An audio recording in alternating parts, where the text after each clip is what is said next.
Chers amis, bonjour. Nous voici à nouveau pour une émission Vitamine B ensemble. J'ai le plaisir d'accueillir à nouveau Elisabeth Bourbouze. Bonjour. Bonjour. Tu vas toujours bien? Ah, ça va toujours aussi bien. Alors, on va continuer d'échanger ensemble sur la parole de Dieu. Mhm. Et aujourd'hui, tu as choisi le psaume 45. Voilà. Alors, je vais vous lire quelques versets de ce psaume, versets 2 à 6. De belles paroles bouillonnent dans mon cœur. Je dis, mon œuvre est pour le roi, que ma langue soit comme la plume d'un habile écrivain. Tu es le plus beau des hommes, la grâce coule de tes lèvres. C'est pourquoi Dieu t'a béni pour toujours. Vaillant guerrier, mets ton épée au côté, signe de ta grandeur et de ta majesté. Oui, de ta majesté, sois vainqueur, monte sur ton char, défends la vérité, la douceur et la justice, et que ta main droite se signale par de merveilleux exploits. Tes flèches sont aiguës, des peuples tomberont sous toi, elles frapperont au cœur les ennemis du roi. Je lis encore le verset 11 et 12. Écoute, ma fille, regarde et tends l'oreille, oublie ton peuple et la maison de ton père. Le roi porte ses désirs sur ta beauté. Puisqu'il est ton Seigneur, prosterne-toi devant lui. Ce n'est pas le texte qu'on a le plus l'habitude d'entendre ou d'expliquer. Qu'est-ce que tu as reçu, qu'est-ce que tu as découvert dans ce texte? Beaucoup de choses, on va essayer d'en dire quelques-unes, mais c'est vrai que quand je vois déjà la poésie qu'il y a dans le début de ce texte, ça me touche beaucoup. Tu es sensible à l'art, à la poésie. Ben voilà, la poésie, à l'écriture. Donc quand il est parlé de la plume de l'habile écrivain, des choses qui bouillonnent dans nos cœurs, je me dis forcément quand on est dans le domaine de l'art ou de la louange, s'il n'y a pas ce bouillonnement dans nos vies, c'est fort dommage. Voilà. Et pour moi, il peut y avoir de l'écriture, il peut y avoir une œuvre pour le roi parce qu'il y a d'abord un bouillonnement, sinon... voilà. Donc pour toi, les psaumes, c'est des chants ou des poèmes? Oui, c'est des poèmes, c'est des chants. Bon, c'était psalmodié, donc c'était chanté. Mais finalement, ce qui me touche beaucoup dans les psaumes, quels qu'ils soient, et en particulier dans celui-ci, c'est qu'on voit toujours que c'est un bouillonnement du cœur, qu'il n'y a rien de fade. Ça a beaucoup de saveur parce que ça bouillonne, il y a de la vie. Donc l'écriture, la composition, ce n'est pas quelque chose de fabriqué? Non. Donc ça serait vraiment fort dommage. Tu as déjà essayé? Ah oui, j'ai déjà essayé. Voilà. Par contre, il m'est arrivé de composer sur commande. Hein. On m'a demandé des fois de composer sur certains thèmes. Mais forcément, je demande à Dieu de me donner le cœur et ce qu'il faut pour que ce ne soit pas quelque chose de froid et sans vie, quoi. Forcément, il faut que ça bouillonne toujours. D'ailleurs, tu as composé un chant sur ce psaume. Oui. Et puis ce chant, il est magnifique et beaucoup de gens l'utilisent. Voilà. Comment est-ce qu'il est venu, ce chant? Il est venu dans la lecture de ce passage de la Bible, bien sûr. Et puis il est venu dans la relation à Dieu. J'étais simplement dans ma chambre avec ma guitare. Je rendais mon culte à Dieu, comme on dit. Je jouais pour lui. Et puis en lisant ce psaume, des accords qui ont commencé à venir. Et puis ce bouillonnement qui a fait que des paroles sont venues. Et moi, ça me touche beaucoup de savoir que ça a nourri l'adoration de plusieurs personnes. Ce chant, je l'ai écrit avant tout pour Dieu. Pour le remercier, hein, pour qui il est. C'était ton chant pour lui? Mon chant pour lui. Moi, je n'étais pas en train de penser que ça allait être chanté. Voilà. C'est ça qui est beau finalement dans la composition, c'est qu'on chante en vue, on chante pas en vue de produire, hein, on chante pour Dieu. C'est pour lui avant tout. Et puis après, quand on voit que des personnes sont touchées, nourries dans leur louange, dans leur adoration, on est vraiment heureux, quoi. Qu'est-ce qui les touche, les paroles ou la musique? Les deux. Parce que je crois qu'il faut qu'il y ait un beau mariage entre les paroles et la musique. C'est là que ça porte du bon fruit. Mais il y en a plusieurs qui m'ont dit que c'était quelque chose qui correspondait à ce qu'ils avaient envie de dire, mais ils n'arrivaient pas à le dire.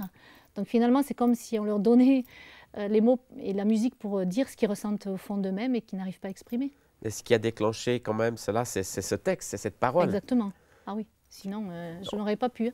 Voilà, tu sens qu'il y a de la vitamine, il y a de la vie dans cette parole. Oui, tout à fait. Je trouve ça plein de douceur et plein de force à la fois. Ça vient de très profond, ce début de psaume. Et moi, c'est ça qui m'a bouleversée, de voir qu'un homme comme ça qui aimait Dieu à son époque, pourtant dans une époque très difficile où il y avait de la guerre, où il y avait des choses assez compliquées, il a pu développer sa relation à Dieu et vivre une intimité profonde avec Dieu. Est-ce que tu vois en Dieu cette douceur et cette force, ou bien c'est en opposition? On pourrait croire que c'est en opposition, bien sûr. Mais c'est ça qui est extraordinaire, c'est que là aussi, il y a un beau mariage entre la force et la douceur. Dans la suite du texte, il est parlé de Jésus, qui est le vaillant guerrier. Il ceint son épée, mais pour défendre la douceur et la justice. Donc on pourrait dire que c'est contradictoire, que c'est paradoxal, mais finalement, pas du tout, parce que Jésus, il est comme ça. Il est à la fois fort, puissant, même redoutable, Et puis, il est le bien-aimé, il est plein de douceur, de grâce. La grâce coule de ses lèvres, comme dit ce passage. Et c'est ça qui est extraordinaire, parce que... C'est presque un côté un peu humain qu'on découvre là-dedans. Tout à fait. De toute façon, Dieu nous a créés à son image. Voilà. Et il y a cette force et cette douceur en lui, et c'est un équilibre parfait. Et c'est ça dont on a besoin dans notre quotidien. Voilà.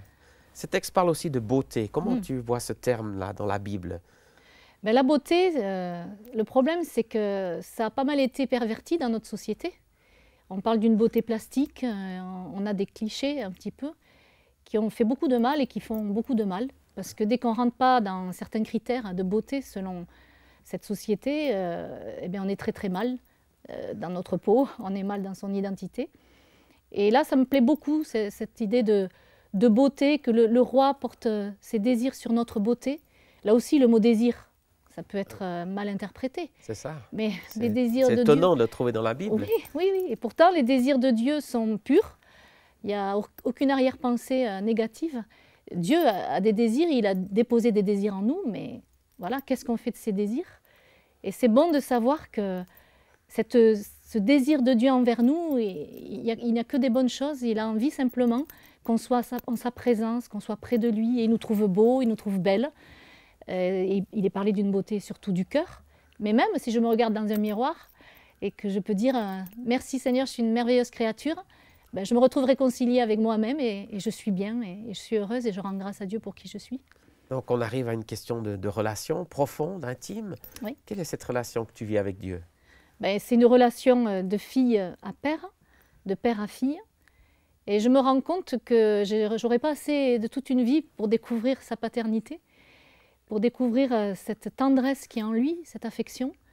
Et puis je n'aurai pas non plus assez de toute ma vie pour la lui exprimer de différentes façons. Mais je vois qu'on peut croire qu'on a vite fait le tour, voilà, l'amour de Dieu, c'est comme ci, c'est comme ça. Mais finalement, plus j'avance avec Dieu et plus je vois que j'ai rien compris et j'ai rien connu encore, quoi, parce que... T'as encore de la marge. C'est vraiment énorme de voir tout ce qu'on peut découvrir de son amour, de sa tendresse, de sa grâce, et qu'on n'aura jamais fini, quoi, de puiser et de trouver des richesses incroyables. Est-ce que tu as trouvé un secret? Est-ce que tu es la seule à pouvoir vivre ça? Comment? Non. Fort heureusement, non. Voilà. Non, je sais qu'il y en a beaucoup qui soupirent, et ils soupirent tellement qu'ils finissent aussi par découvrir, parce que je crois que c'est ça la clé. Est-ce que je soupire? Est-ce que j'ai soif? Ou est-ce que je me contente de ce que je connais? Voilà. Bon, ça fait 30 ans que je connais le Seigneur, je l'ai connu dans ma préadolescence, et je trouve ça extraordinaire finalement de voir que à tout moment je peux découvrir un peu plus, mais il faut encore que j'ai soif. Si je n'ai pas soif, ou si je m'arrête d'avoir soif, je vais m'arrêter de découvrir qui il est. Et c'est ma prière très très souvent. Je dis Seigneur, que ma soif ne tarisse jamais, que je reste toujours affamée, assoiffée de te connaître, parce que c'est ça la vie, c'est de te connaître. Hein. Jésus-Christ l'a dit, la vie éternelle, c'est qu'ils te connaissent. Et puis ce texte nous parle un peu de Jésus d'une manière étonnante, il le décrit. Est-ce qu'on le trouve dans d'autres textes ou c'est unique, c'est inhabituel? C'est un petit peu inhabituel quand même. Hein. Oui. Il y a d'autres textes qui décrivent Jésus, mais c'est vrai qu'il n'y en a pas beaucoup. C'est assez unique ce texte, j'avoue. Hein. Et moi, ça fait vraiment des années que Dieu m'a mis particulièrement ce texte à cœur, et au point que je compose aussi dessus. Mais de découvrir Jésus sous cet aspect-là, j'avoue que c'était assez révolutionnaire et c'est prophétique, on va dire. Finalement, c'est prophétique d'avoir écrit ce qui a été écrit sur ce psaume 45. Et là, je pense que le psalmiste, il a eu une révélation extraordinaire de qui est Jésus, et on n'en voit pas beaucoup comme ça quand même dans la Bible. Donc, comment tu expliques cette notion d'une parole qui est prophétique? Pourtant, ça a été écrit il y a 2-3 000 ans, et ça sort encore aujourd'hui, ça nous parle encore aujourd'hui? Ben oui, parce que Dieu est le Dieu d'éternité, que son esprit est éternel, et qu'il a inspiré des hommes et des femmes à des époques très reculées. Et encore aujourd'hui, ça nous parle, parce que c'est le même esprit. Voilà. Finalement, même si c'est l'ancienne alliance, c'est quand même le même esprit. Et je pense que là, cet homme, il a su aller puiser dans la révélation de Dieu, et puis Dieu s'est révélé à lui. Et puis c'est vrai qu'encore aujourd'hui, plusieurs milliers d'années après, on est au bénéfice de cette révélation que le psalmiste a eue et que d'autres personnes ont eue, et heureusement qu'il y en a eu beaucoup. Parce que c'est vrai qu'on a vraiment besoin de ces moments où le voile se soulève un petit peu et puis on entrevoit qui est Dieu et ça nous enrichit beaucoup, ça nous nourrit beaucoup. Donc cette parole, elle est vitamine pour tous ceux qui veulent bien la lire. Voilà, encore faut-il aller la chercher et puis de ne pas se contenter de lire rapidement. On est quand même dans une société où tout va un petit peu vite. Hein. Oui, c'est ça. Voilà, on ne prend pas forcément le temps. Court. Moi, j'ai envie de dire, prenons le temps de non seulement lire, méditer, mais tirer le nectar de chaque parole et puis de voir qu'il y a une richesse inouïe. Moi, j'aime bien lire aussi dans différentes traductions de la Bible. Ça m'enrichit beaucoup. Oui. Parce que souvent, on se cantonne à une seule traduction et puis on se prive de beaucoup de richesses. Et j'aime beaucoup, finalement, lire dans plusieurs. Pas une traduction préférée? Non, j'en ai plusieurs préférées. Voilà. Mais des fois, je tourne sur 5 ou 6 traductions différentes, en particulier quand j'étudie la Bible. Et c'est très, très enrichissant. Voilà. Donc cette parole, elle nous parle encore aujourd'hui, elle va nous parler et on vous encourage encore à la lire et à la découvrir la puissance et la force qu'il y a dans ces textes. Tu es le plus beau des hommes, la grâce coule de tes lèvres. C'est quoi la grâce pour toi, en conclusion? La grâce, d'abord, c'est ce qui m'a amené au salut. C'est par grâce que je suis sauvée. Et ça me parle de ce cœur de Dieu qui est plein de tendresse et puis qui fait que je ne mérite rien. La grâce, c'est quelque chose qui nous est offert gratuitement. Mais la grâce, c'est aussi cette douceur, c'est aussi cette bonté qui coule, qui fait que vraiment l'amour se concrétise, l'amour est concret. Et Jésus est plein de grâce parce qu'il est mon salut, mais Jésus est plein de grâce aussi parce qu'il est plein de douceur, de patience, de générosité, de bonté envers moi. Et la grâce, c'est très large en fait. Mais la parole est remplie de grâce, du début jusqu'à la fin. Voilà, on ne voit que ça, quoi, finalement, si on veut bien le voir. Voilà, mais il faut le chercher un petit peu. Voilà, il faut aller chercher, c'est ça. Et c'est bon de découvrir que cette grâce, elle coule. Elle n'est pas fabriquée, elle n'est pas achetée, elle n'est pas vendue. C'est quelque chose que Dieu nous donne. Et je vois que tu en as vraiment bénéficié. Ah oui. Alors on souhaite aussi à tous nos téléspectateurs qu'ils puissent bénéficier de la grâce de Dieu qui coule de son cœur, de sa présence et qui va se déverser alors qu'ils liront la parole. Soyez bénis, encouragés et que la vitamine de la Bible vous nourrisse tous les jours.